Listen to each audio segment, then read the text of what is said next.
जागृति classes online platform पर आपका स्वागत है। तो बच्चों, लास्ट कक्षा में अपना चैप्टर चल रहा था मात्रक एवं मापन। इसमें लास्ट कक्षा में अपन ने पढ़ा था त्रुटियों के थ्योरेटिकल और गणितीय दोनों प्रकार की त्रुटियां अपन ने पढ़ी थी। तो अपन ने क्या पढ़ा था? त्रुटियां, एरर्स। यह दो प्रकार की मैंने बताया था आपको। एक तो बताया था थ्योरेटिकल और एक बताया था मैथमेटिकल। थ्योरेटिकल त्रुटियां जो पढ़ी थी, इसमें पढ़ी थी अपन ने क्रमबद्ध त्रुटियां, दूसरी पढ़ी थी यादृच्छिक त्रुटियां और तीसरा पढ़ा था स्थूल त्रुटियां। क्लियर? और मैथमेटिकल में पढ़ा था अपन ने ARP, मतलब परम या निरपेक्ष त्रुटियां, दूसरा सापेक्ष या आपेक्षिक त्रुटियां और तीसरा पढ़ा था प्रतिशत त्रुटियां। क्लियर? तो ये तीन प्रकार की यहाँ पढ़ी थी और तीन प्रकार की इसमें थी। क्रमबद्ध में अपन ने देखा था उपकरण की त्रुटियां और प्रायोगिक तकनीक में अपूर्णता की त्रुटियां और व्यक्तिगत त्रुटियां। यादृच्छिक में अपन ने पढ़ा था अवसरवादी त्रुटियां और स्थूल त्रुटियों में अपन ने पढ़ा था कि पाठ्यांक जो है उसको गलत पढ़ना, गलत लिखना और गलत गणना करना। ठीक है? अब त्रुटियों का अगला टॉपिक है त्रुटियों का संयोजन। तो अगला टॉपिक है त्रुटियों का संयोजन। तो त्रुटियों के संयोजन में अपन देखेंगे त्रुटियों का संयोजन चार तरह के सूत्रों में होता है: प्लस, माइनस, गुणा और भाग। जैसे मान के चलो कोई फॉर्मूला है z बराबर a प्लस बी, तो ये प्लस वाला हो जाएगा। z बराबर a माइनस बी, तो ये बाकी वाला हो जाएगा। a गुणा b, तो ये गुणा वाला हो जाएगा। और z बराबर a डिवाइडेड बाय b, ये भाग वाला हो जाएगा। ये चार तरह के सूत्रों में त्रुटियों का संयोजन ज्ञात करना है। इसका मतलब है कि यदि a और b में त्रुटि है तो z में किस प्रकार से त्रुटि होगी। तो इस प्रकार से किसी भी जो फिजिक्स के सूत्र हैं, तो उसमें जितनी भी भौतिक राशियों पर कोई एक भौतिक राशि निर्भर करती है, अगर अन्य भौतिक राशियों में जितनी त्रुटि है तो मान के चलो a और b में त्रुटि है तो z में कितनी होगी, ये अपने को पता करना है। तो सबसे पहले अपन पहला देखते हैं जोड़ वाले सूत्रों में त्रुटि। जोड़ वाले सूत्रों में त्रुटि। तो जोड़ वाले सूत्रों में जब त्रुटि पढ़ रहे हैं तो अपन क्या देखेंगे कि यदि मान के चलो कोई सूत्र है, यदि कोई सूत्र है z बराबर a प्लस बी, ये समीकरण 1 हो गया। क्लियर बच्चों? ठीक है। अब इसमें अपने को देखना है कि यदि a में जो त्रुटि है वो कितनी है, डेल्टा a, और b में जो त्रुटि है वो कितनी है, डेल्टा b। बराबर चिन्ह लगा दो भले। तो माना z में कितनी त्रुटि होगी ये मानना पड़ेगा और मान के फिर निकालेंगे। तो z में त्रुटि होगी डेल्टा z। अतः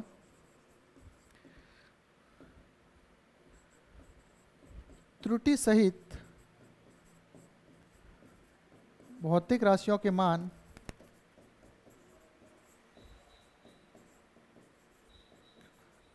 समीकरण 1 में रखने पर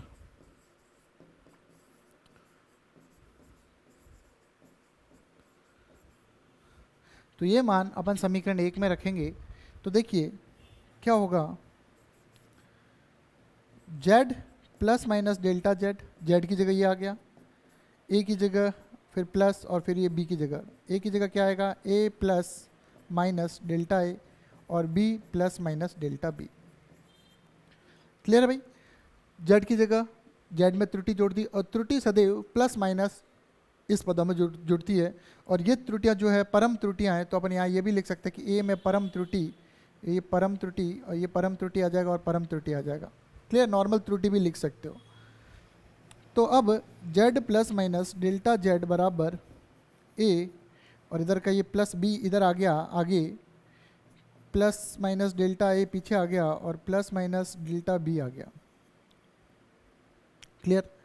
अब अपन यहाँ पे देखें तो अपने को दिख रहा है कि ये और ये कट गया तो अपन सीधा लिख देंगे प्लस माइनस डेल्टा जेड जो है प्लस माइनस डेल्टा ए प्लस माइनस डेल्टा बी। और ऐसा क्यों हुआ तो अपन लिखेंगे चूँकि जेड बराबर ए प्लस बी है तो दोनों कट सकते हैं। तो यहाँ पे भले काटना चाहो तो इसको और इसको आप कट कर सकते हो। ये आपके पास बचा प्लस माइनस।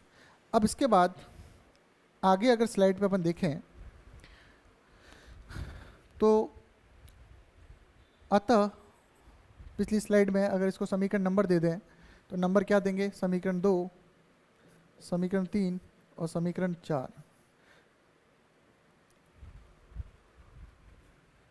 अतः अधिकतम संभाव्य या संभावित त्रुटि कितनी होगी इस सूत्र में। तो जब भी अधिकतम की बात करेंगे तो सिर्फ पॉजिटिव साइन लेंगे, प्लस डेल्टा जेड बराबर प्लस डेल्टा ए प्लस डेल्टा बी। क्लियर, इसको मैं सही कर देता हूँ, प्लस डेल्टा ए, या इसको अपन लिख सकते हैं डेल्टा जेड बराबर डेल्टा ए प्लस डेल्टा बी।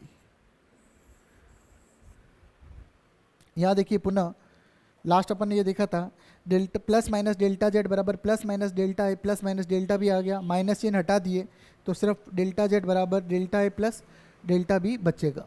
ये आ गया अपना आंसर। तो समीकरण का जो नंबर दिया था लास्ट वो चेक करिए 4। तो अब क्या हो जाएगा, समीकरण 4 के बाद आप इसको लिख सकते हो 5 और ये हो गया 6। क्लियर। तो अतः अपन ने देखा कि जोड़ वाले सूत्रों में जो त्रुटियों का संयोजन है, त्रुटियां क्या होगी, डेल्टा जेड बराबर डेल्टा ए प्लस डेल्टा बी। अब दूसरा, बाकी वाले सूत्रों में जिन सूत्रों में बाकी का या व्यवकलन, इसको शुद्ध हिंदी में बोलते हैं व्यवकलन या माइनस वाले सूत्रों में त्रुटियों का संयोजन देखें,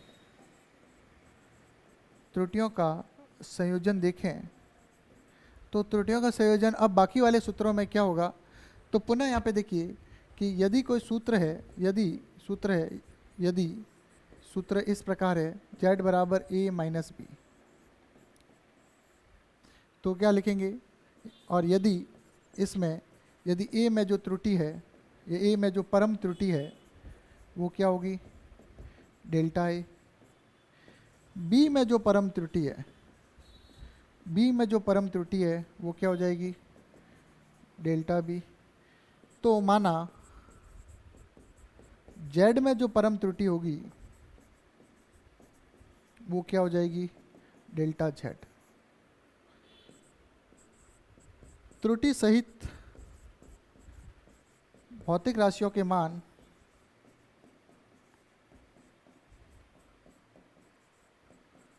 किसमें रखने पर, समीकरण 1 में रखने पर। ठीक है। तो अगर समीकरण 1 में त्रुटियों सहित मान रखें तो क्या रखेंगे, z बराबर a माइनस बी, ये हो जाएगा z plus minus delta Z, ये हो जाएगा a plus minus delta A, और ये हो जाएगा b। त्रुटियां सदैव ऐसे लिखते हैं प्लस माइनस में। इसका मतलब क्या है, क्यों लिखते हैं ऐसा, ये मैं बता दूं आपको कि यदि फॉर एग्जांपल g का मान 9.8 प्लस माइनस 0.1 है तो इसका मतलब है कि g का मान 9.9 से 9.7 के बीच में कुछ भी हो सकता है। ध्यान से देखिए, यदि g का मान मैंने लिखा 9.8 प्लस माइनस 0.1 तो इसका मतलब क्या है कि 9.8 में या तो प्लस 0.1 जुड़ेगा और या 0.1 माइनस होगा। तो g का मान, इसका मतलब ये है कि 9.9 से 9.7 के बीच में कुछ भी हो सकता है त्रुटि सहित अगर देखें तो, ये ध्यान रखना। तो प्लस माइनस के चिन्ह के साथ त्रुटि को लिखा जाता है, ये आपको ध्यान होना चाहिए। ठीक है। अब अपन क्या करें अगले स्टेप में, पुनः z plus minus delta Z बराबर a और ये माइनस b आगे ले लिया और ये प्लस माइनस डेल्टा ए, ये आगे वाला एज इट इज़ आ गया। लेकिन जब ये माइनस अंदर जाएगा, माइनस इससे गुणा होगा, जब माइनस अंदर जाएगा तो ये ऊपर वाला जो प्लस है ये माइनस हो जाएगा, और नीचे वाला माइनस माइनस क्या हो जाएगा, प्लस हो जाएगा। जब भी ब्रैकेट के बाहर माइनस चिन्ह होता है तो आपने पढ़ा होगा छोटी कक्षाओं में कि अंदर के सभी चिन्ह परिवर्तित हो जाते हैं। तो अंदर बी प्लस का है तो बी हो गया माइनस का, और ऊपर प्लस माइनस है तो ये माइनस प्लस हो गया। यहाँ तक कोई तकलीफ है तो आप बताइए। ध्यान से देखिए बच्चों, कुछ भी नहीं है, वापस देखिए, मैं साइड हो जाता हूँ। अब देखिए कोई भी किसी प्रकार की तकलीफ है तो आप बताइए। बिल्कुल आसान है, जैसे प्लस का सूत्र का किया था वैसे वैसे माइनस का है। बस कहीं कहीं पे आपको माइनस के चिन्ह कहाँ कहाँ हैं वो आपको ध्यान रखना है, रटना नहीं है, समझना है, तो ये आसान लगेगा। अब इसके बाद ये हो गया, तो अपन यहाँ पे देख सकते हैं, क्या देखें, वापस अलग कलर से कर लेते हैं कि ये जेड है और ये ए माइनस बी है। तो समीकरण 1 से अपने को पता है ये दोनों बराबर है, तो ये दोनों क्या हो जाएंगे, कैंसिल आउट हो जाएंगे। और अगले स्टेप में अपन क्या देखेंगे, क्या देखेंगे कि प्लस माइनस का डेल्टा जेड, प्लस माइनस का डेल्टा जेड बराबर प्लस माइनस का डेल्टा ए और माइनस प्लस का डेल्टा बी। और पीछे ब्रैकेट में ये बता सकते हैं चूँकि जेड जो ए माइनस बी है, इसलिए पिछले स्टेप में वो काटा जा चुका है। तो कोई भी छोटे से छोटा रीज़न है, जो भी स्टेप कर रहे हो आपको पीछे की तरफ चूँकि करके दर्शाना है, या स्टेप से पहले दर्शाना है, या स्टेप के बाद दर्शाना है, या स्टेप के पीछे चूँकि करके दर्शाना है। एक एक पॉइंट, एक एक सूत्र जो भी आप इस्तेमाल कर रहे हो वो आपको क्लियरली वहाँ पे मेंशन करना है। अब हो गया, इतना आ गया। अब अपन क्या चलेंगे, अधिकतम संभावित त्रुटि, अधिकतम संभावित। और आपको पता है कि अधिकतम संभावित त्रुटि में माइनस का चिन्ह हटा दिया जाएगा अधिकतम संभावित त्रुटि में। तो अब नंबरिंग करें तो समीकरण 1 हो गई, फिर इसके बाद समीकरण 2 हो गई, ये समीकरण 3 हो गई, ये समीकरण कितनी हो गई, 4 हो गई। तो ये हो जाएगा, सिर्फ प्लस चिन्ह लेने हैं तो plus delta Z plus delta A और प्लस डेल्टा बी, या इसको ऐसे लिख सकते हैं डेल्टा जेड बराबर डेल्टा ए, प्लस का चिन्ह लिखो नहीं लिखो तो कोई फ़र्क नहीं पड़ता ना, ऐसे इस तरह से। तो ये हो गया स्टेप 5, कोई दिक्कत नहीं, 5 इसको बोल के 6 इसको बोल दो, कोई फ़र्क नहीं पड़ रहा, ठीक है। तो यहाँ पे भी आपने देखा कि जो प्लस का सूत्र आया वैसे वैसे माइनस वाले सूत्रों में भी, प्लस वाले सूत्रों में जो आंसर आया वही माइनस वाले सूत्रों में आया। तो दोनों का कॉन्सेप्ट सेम ही है। तो यहाँ अपन नोट करके लिखेंगे, नोट, जोड़ तथा बाकी वाले सूत्रों में, जोड़ तथा बाकी वाले सूत्रों में परम त्रुटियां सदैव जुड़ती है, सदैव जुड़ती है। ये आपको रट लेना है, याद कर लेना है, ये बहुत ही इंपॉर्टेंट चीज़ है कि जोड़ तथा बाकी वाले सूत्रों में परम त्रुटियां, सुपर डुपर इंपॉर्टेंट कॉन्सेप्ट है। मतलब परम त्रुटियां सदैव जुड़ती है जोड़ तथा बाकी वाले सूत्रों में, याद रखना, जोड़ तथा बाकी वाले सूत्रों में परम त्रुटियां सदैव जुड़ती है। देखो मैं आपको क्लियर कर दूं कि 3 तरह की त्रुटियां जो अपन ने पढ़ी थी, 3 तरह की त्रुटियां जो अपन ने पढ़ी थी, कौन कौन सी पढ़ी थी गणितीय त्रुटियां। पहली परम या निरपेक्ष त्रुटि, दूसरी सापेक्ष या आपेक्षिक त्रुटि, और तीसरा प्रतिशत त्रुटि। तो मैं आपको बता दूं कि सापेक्ष या आपेक्षिक त्रुटि इतनी इंपॉर्टेंट नहीं है, मतलब बार बार नहीं आती है। जब भी आप क्वेश्चन आएगा आपके पास तो या तो उसमें परम त्रुटि होगी या प्रतिशत त्रुटि होगी। अब आप कहोगे कि सर पता कैसे चलेगा परम त्रुटि है या प्रतिशत त्रुटि है। तो अगर बिना प्रतिशत के चिन्ह के हो तो निश्चित रूप से वो परम त्रुटि होगी। बिना प्रतिशत के चिन्ह के जो भी त्रुटि प्लस माइनस के बाद दी हुई है वो होगी परम त्रुटि या निरपेक्ष त्रुटि, और प्रतिशत के चिन्ह के साथ दी हुई है वो प्रतिशत त्रुटि होती है। इतना आपको ध्यान रखना है। क्लियर? तो ये हो गया क्लियर। अब इस पे एक क्वेश्चन सॉल्व कर लिया जाए तो ठीक रहेगा। तो अगले स्टेप में अपन क्वेश्चन करते हैं। ध्यान से देखिए, मैं अगली स्लाइड ले रहा हूँ। क्वेश्चन है, यदि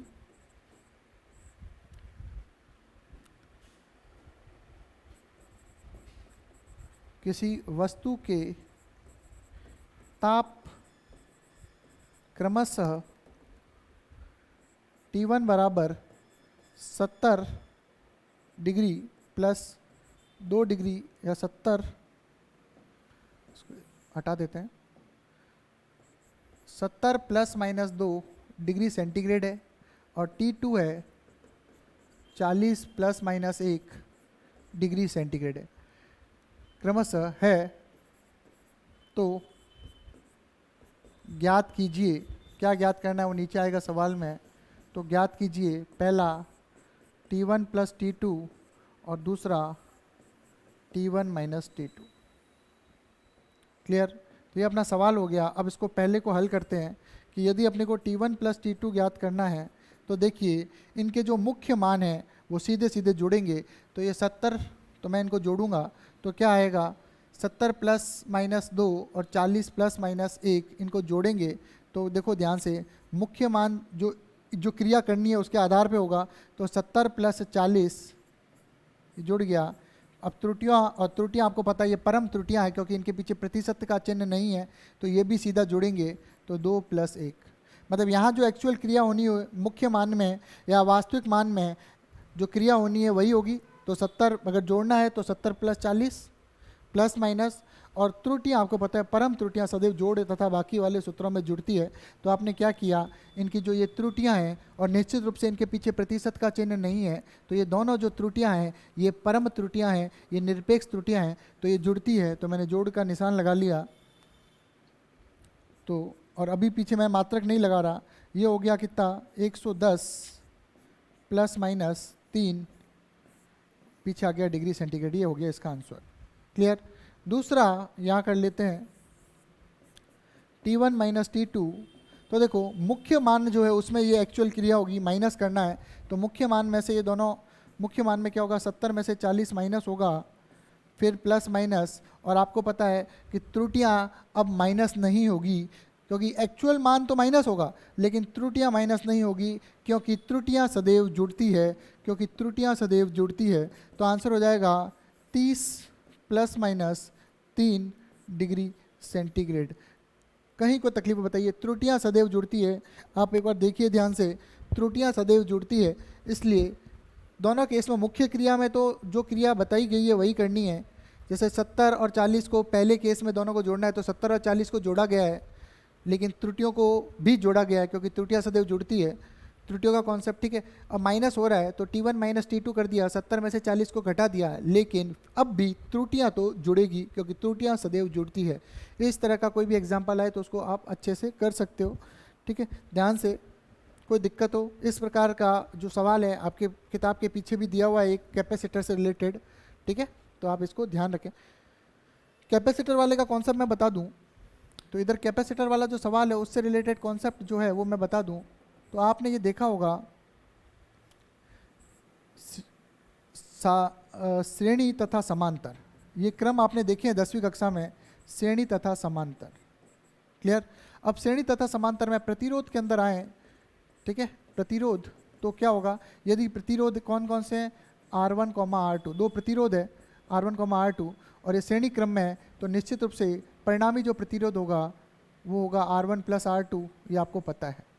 और समांतर क्रम में जो है इसका मान होता है 1/R बराबर 1/R1 प्लस 1/R2। लेकिन धारिता अब आप पढ़ेंगे 12वीं कक्षा में, लेकिन उससे पहले सिर्फ आपको ध्यान रखना है कि प्रतिरोध की तरह ही एक जो है कंपोनेंट होता है, इलेक्ट्रॉनिक कंपोनेंट होता है, तो प्रतिरोध की जैसा ही होता है लेकिन इसका कार्य भिन्न होता है। ये परिपथ में लगता है, कौन, धारिता, ठीक है।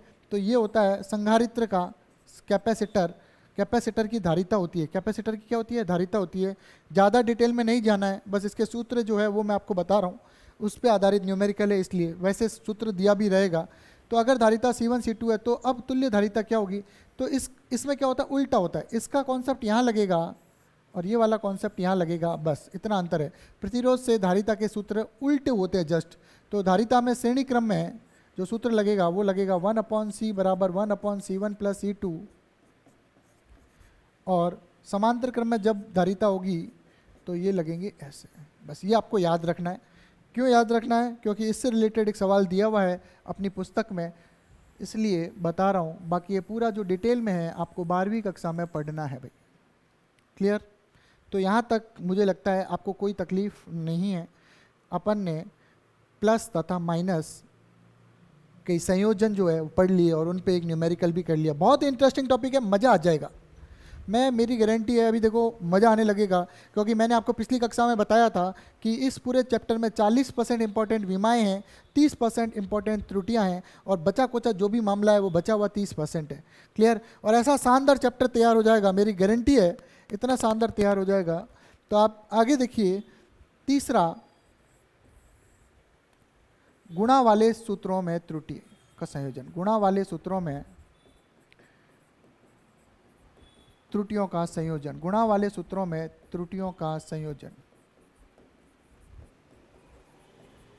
गुणा वाले सूत्रों में त्रुटियों का संयोजन जो करना है उसको ध्यान से देखिए कि यदि कोई सूत्र है z बराबर a गुणा b, या ए बी ऐसे लिख दिया, गुणा का चिन्ह लगाओ नहीं लगाओ कोई फर्क नहीं पड़ता। तो अब क्या करेंगे, तो अब अपन कह रहे हैं कि यदि सूत्र है तथा ए में परम त्रुटि, वापस वही की वही कहानी लिखनी है, शुरू में जो लिख रहे हैं, ए में परम त्रुटि है डेल्टा ए, बी में परम त्रुटि है डेल्टा बी, तो माना जेड में परम त्रुटि होगी डेल्टा जेड। क्लियर? त्रुटि सहित मान समीकरण 1 में रखने पर, ये लैंग्वेज आप कुछ भी लिख सकते हो, उससे फर्क नहीं पड़ता। तो z plus minus delta Z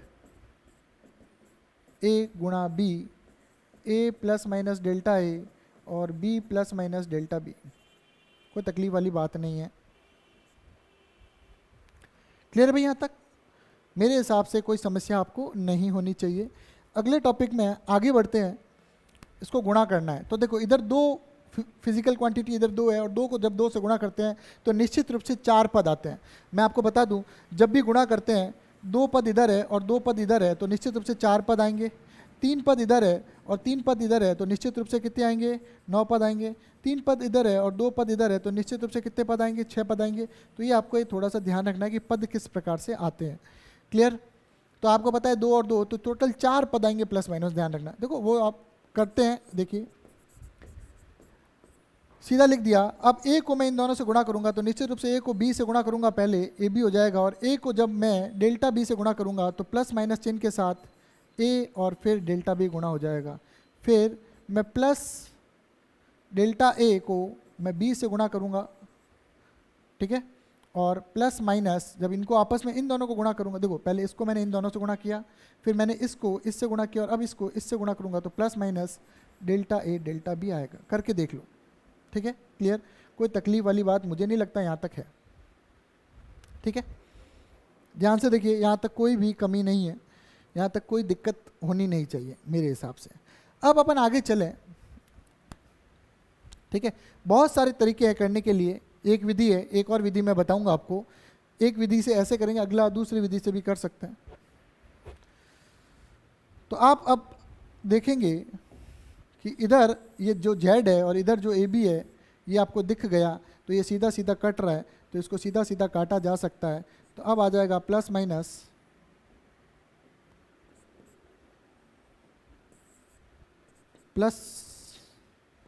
plus minus delta z बराबर plus minus a delta b plus minus delta a b plus minus delta a delta b। Clear? अब देखो ये समीकरण 1 हो गई। अब समीकरण के नाम देते रहो, ये 2 हो गई, ये 3 हो गई, ये 4 हो गई। अब क्या लिखेंगे? ये बायां पक्ष है, वो दायां पक्ष है। अब बाएं पक्ष में z से तथा दाएं पक्ष को AB से क्या करने पर? भाग देने पर। क्या करने पर? भाग देने पर। बाएं पक्ष में z से तथा दाएं पक्ष को AB से भाग देने पर अब क्या होगा? तो भाग दीजिए भाई, भाग दिया z से, क्योंकि z बराबर AB है तो कोई फ़र्क नहीं पड़ेगा। a डेल्टा b, ये जो डेल्टा b मैं बताता हूँ अभी, डेल्टा b क्या होता है ये भी बताना पड़ेगा, सब बताऊँगा, कुछ भी छूटेगा नहीं, क्योंकि अभी आप बिल्कुल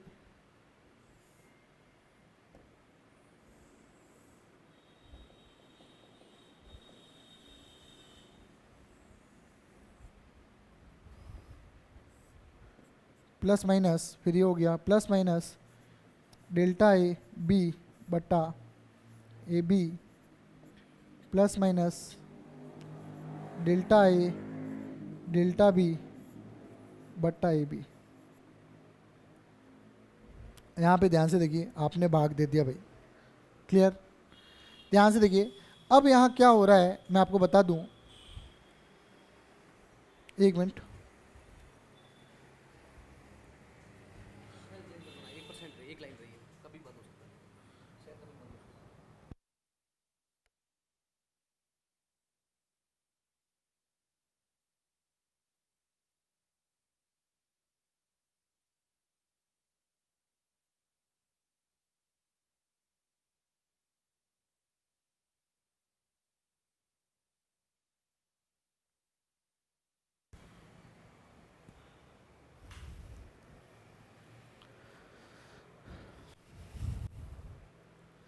तो बच्चों यहाँ तक अपन ने कर लिया, ध्यान से देखिए, कुछ नहीं किया, ठीक है।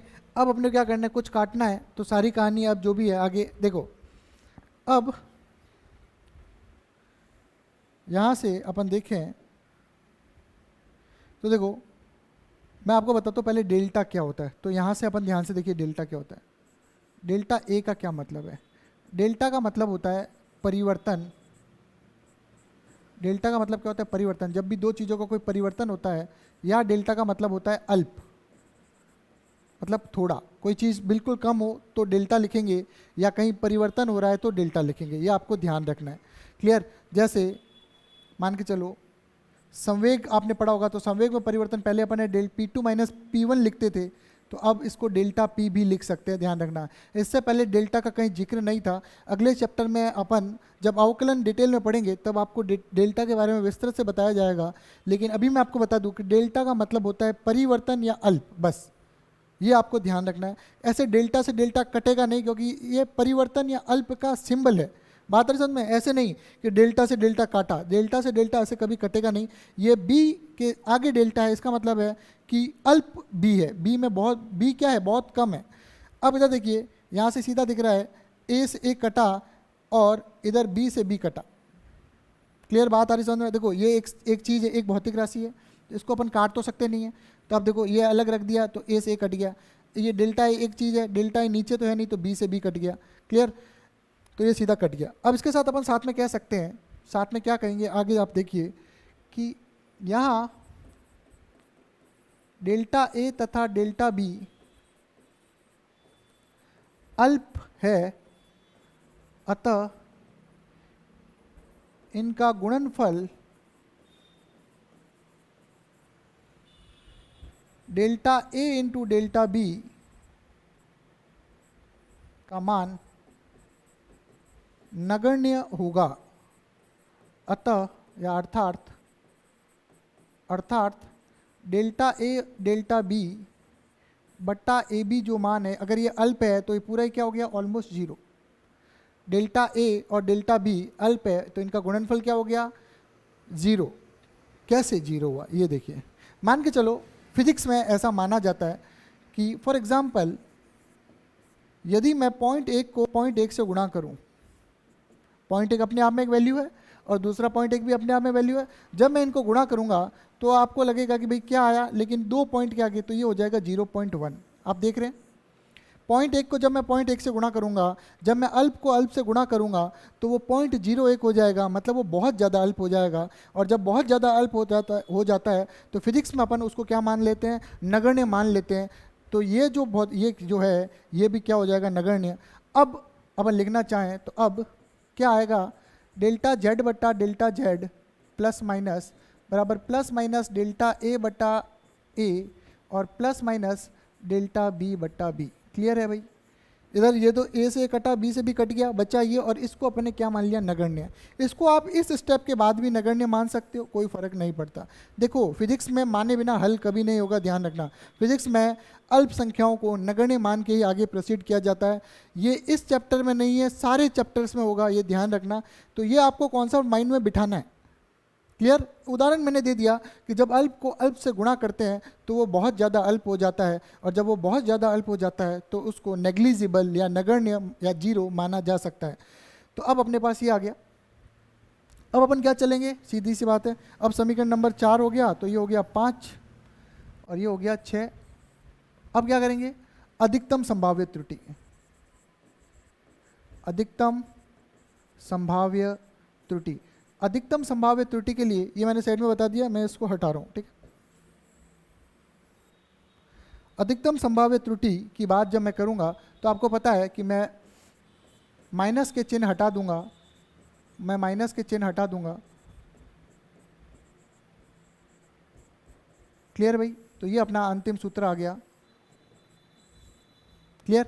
और आपको पता है कि डेल्टा मतलब परम त्रुटि और ये क्या है, मुख्य मान, जब ये अनुपात होता है तो ये त्रुटियां कौन सी होती है, ये त्रुटियां होती है सापेक्ष त्रुटियां। ये त्रुटियां कौन सी है, सापेक्ष त्रुटियां। अब मैं इस पूरे को, अब समीकरण को 100 से गुणा करने पर ये क्या हो जाएगी, तो आपको पता है प्रतिशत त्रुटि, डेल्टा जेड बटा जेड इंटू 100 बराबर डेल्टा ए इंटू ए इंटू 100 प्लस डेल्टा बी बट्टा बी इंटू 100। ये भी एक सूत्र हो गया। ये होगी समीकरण 8। क्लियर भाई? तो 7 और 8 ये हो गया। अब आप ध्यान से देखिए यहाँ पे, क्लियर बच्चों यहाँ तक? आगे चलिए, मैंने कुछ नहीं किया भाई, मैंने देखो यहाँ तक मैंने बता दूँ, ये कट गया, इसको नगण्य मान लिया, तो बचा क्या, 3 पद ये रहे प्लस माइनस के साथ। आपको पता है अधिकतम संभाव्य के लिए माइनस हटा देते तो मैंने माइनस चिन्ह कहीं भी नहीं दिख रहा आपको। अब मैंने 100 से गुणा कर दिया, तो ये कौन सी त्रुटियाँ हो गई, ये कौन सी त्रुटि है, सापेक्ष त्रुटियाँ। और ये इसमें जो भी त्रुटियाँ वो सब कौन सी त्रुटियाँ हो गई, प्रतिशत त्रुटियाँ। क्लियर भाई? ये प्रतिशत त्रुटियाँ हो गई। ये सूत्र जो है वेरी की पावर इन्फानाइट टाइम्स इंपॉर्टेंट है, ये वाला सूत्र आप ध्यान रखना। देखो इस पे बहुत कम न्यूमेरिकल आते हैं, बहुत कम है, सबसे ज़्यादा इस पे न्यूमेरिकल आते हैं, सबसे ज़्यादा न्यूमेरिकल जो है इस टॉपिक पे, इस कॉन्सेप्ट पे आते हैं। तो अपने को इसको थोड़ा अच्छे से फोकस करना है, ये ध्यान रखना। पूरा डेरिवेशन आपके सामने है, एक बार वापस देख लीजिए भाई। अगर ये हो गया गुणा वाला तो भाग वाला भी आसानी से हो जाएगा, जैसे प्लस वाला हो गया तो माइनस वाला आसानी से हो गया था, वैसे गुणा वाला हो गया तो भाग वाला आसानी से हो जाएगा।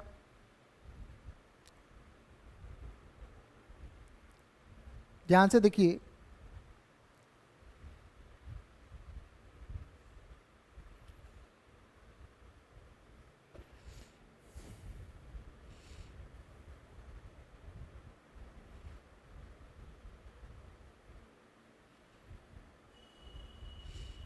मैं इसी में आपको, चलो मैं अगला नया स्टेप भी बता देता हूँ नए पेज पे।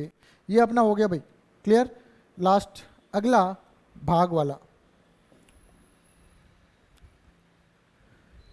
चौथा भाग वाले सूत्रों में त्रुटियों का संयोजन। आज चारों तरह की अपने त्रुटियों का संयोजन पढ़ लिया, इसको भी खत्म करते, वैसा का वैसा ही है। तो यदि सूत्र z बराबर a बटा b दिया हुआ हो तथा a में परम त्रुटि, वापस वही कहानी लिखेंगे, बार बार वही लिख रहे हैं, डेल्टा a, b में परम त्रुटि डेल्टा b, तो माना z में ज्ञात करनी है, तो माना है z में परम त्रुटि क्या होगी, डेल्टा z। ठीक है, ये समीकरण 1 है। समीकरण 1 को पुनः लिखने पर, समीकरण 1 को पुनः लिखने पर, पुनः लिखेंगे तो कैसे लिखेंगे देख लेना, a बराबर जेड बी। क्लियर? कर सकते हैं ऐसे? अब ये गुणा वाला कॉन्सेप्ट ही तो हो गया, सेम टू सेम, बिल्कुल सेम गुणा वाला कॉन्सेप्ट है, इसमें कोई दिक्कत वाली बात नहीं है। ध्यान से देखिए, ये गुणा वाला सूत्र हो गया। अंत में अपन क्या करेंगे, z को एक साइड में ले आएंगे और अपना आंसर आ गया। क्लियर? तो जो गुणा वाला कॉन्सेप्ट था, भाग वाले को भी अपने गुणा के पदों में बना लिया, अब सेम टू सेम है, ठीक है, मतलब ए की जगह जेड की जगह ए है और ए की जगह जेड है। चलो शुरू करते हैं। अब है A plus minus delta A, ध्यान से देखिएगा वही कॉन्सेप्ट है, Z plus minus delta Z गुणा B plus minus delta B. A plus minus delta A, Z और बी गुणा होंगे तो जेड बी, जेड इससे गुणा होगा तो plus minus Z delta B plus minus delta Z B, delta Z into B, ठीक है, और delta Z into delta B, ये हो गया। अब नगण्य जो माना था अपन ने वो यहाँ पे भी ले सकते हैं, क्लियर, ठीक है। तो अब अपन क्या करेंगे, पुनः ए और जेड बी, आपको पता है ए और जेड बी बराबर है, अब उसको नहीं देखना है, इसको मेन मान के चलना है। तो ए और जेड बी कट गया, तो अब क्या आ जाएगा, प्लस माइनस डेल्टा ए बराबर plus minus Z delta B plus minus delta Z B plus minus delta Z delta B, clear.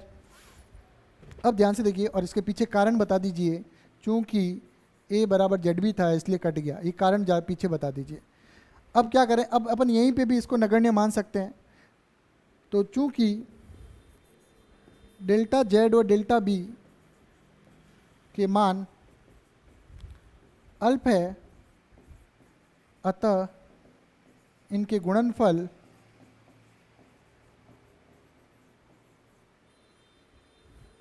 Delta Z into delta B को नगण्य मानने पर, नगण्य मतलब शून्य, नगण्य मतलब शून्य, अर्थात मानने पर, अर्थात delta Z into delta B जो है, देखो लगभग को ऐसे बोलते हैं, ऐसे नगण्य, ठीक है, बराबर नहीं होता, ऐसे लहर जैसा होता है, ठीक है। तो इसको मैंने मान लिया 0। अब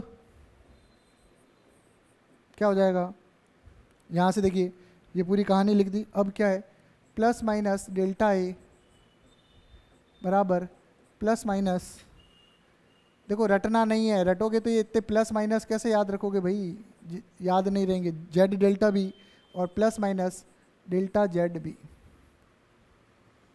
समीकरण के नंबरिंग कर देते हैं, 2 के बाद ये हो गई 3, ये हो गई 4, ये हो गई 5 और ये हो गई 6। अब आगे देखिए, अब मैं क्या कर रहा हूँ, अब दोनों तरफ भाग देता हूँ। तो बाएं पक्ष को, बाएं पक्ष में ए ही है तो बाएं पक्ष को ए तथा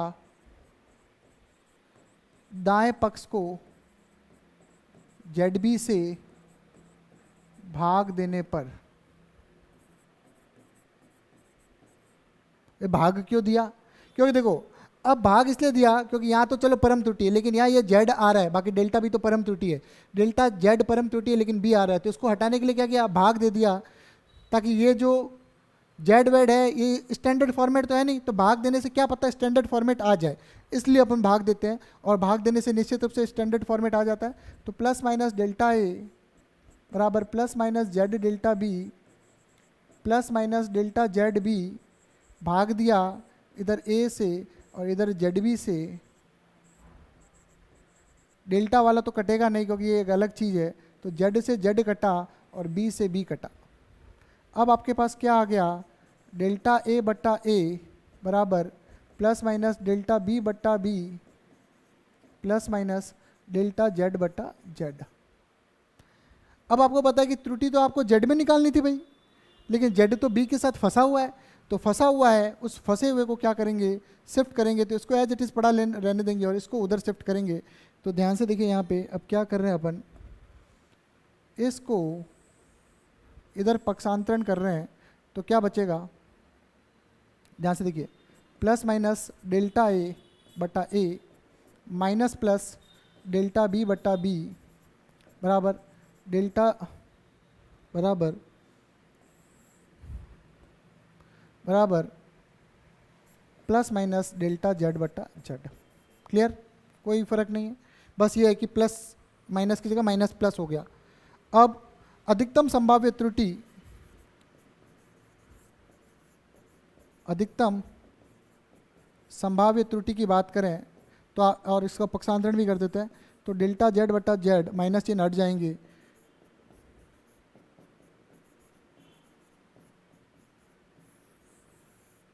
क्लियर भाई। और ये त्रुटियां कौन सी त्रुटियां हैं भाई, ये सापेक्ष त्रुटियां हैं। अब क्या करें, 100 से गुणा करने पर दोनों पक्षों को पूरा लिख देना भली, तो डेल्टा जेड बट्टा जेड इंटू 100 बराबर डेल्टा ए बट्टा A into 100 plus minus delta B बट्टा B into 100। Same to same है कि नहीं है भाई, ये बताओ। ये कौन सी त्रुटियां हैं, प्रतिशत। कौन सी त्रुटियां भाई, उधर दिख रहा नहीं दिख रहा, पर प्रतिशत त्रुटियां आपको पता है 100 से गुणा होता है वो प्रतिशत ही होता है। तो अब इनकी नंबरिंग करें समीकरण की, तो 6 से ये हुई 7, से ये हुई 8, से ये हुई 9, ये हुई 10 और ये हो गई 11। क्लियर। तो आप देख रहे हो कि गुणा तथा भाग में जो अंतिम आंसर है वो बिल्कुल सेम आया है। पक्षांतरण किया था, प्लस माइनस माइनस प्लस हो गया था, लेकिन जब अधिकतम संभाव्य की बात करते हैं तो माइनस तो वैसे हटना ही है, तो हट जाता है। क्लियर में यहाँ तक मेरे हिसाब से कोई दिक्कत नहीं होनी चाहिए। अब आगे इसको देखते हैं नोट लगा के, अगली कक्षा में इससे संबंधित अपन आंकिक प्रश्न करेंगे। नोट क्या है, गुणा तथा भाग वाले सूत्रों में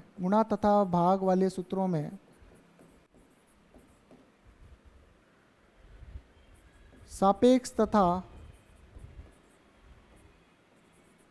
प्रतिशत त्रुटियां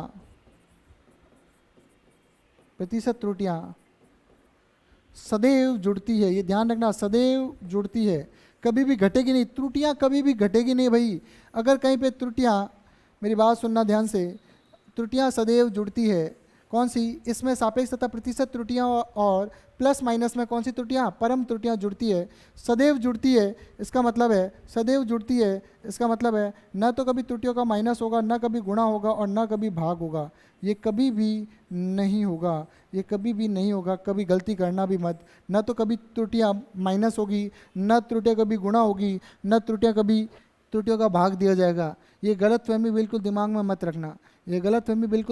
रखना, जो मैंने बता दिया ये सार्वभौमिक सत्य है कि त्रुटियां सदैव जुड़ती है, ये हमेशा ध्यान रखना।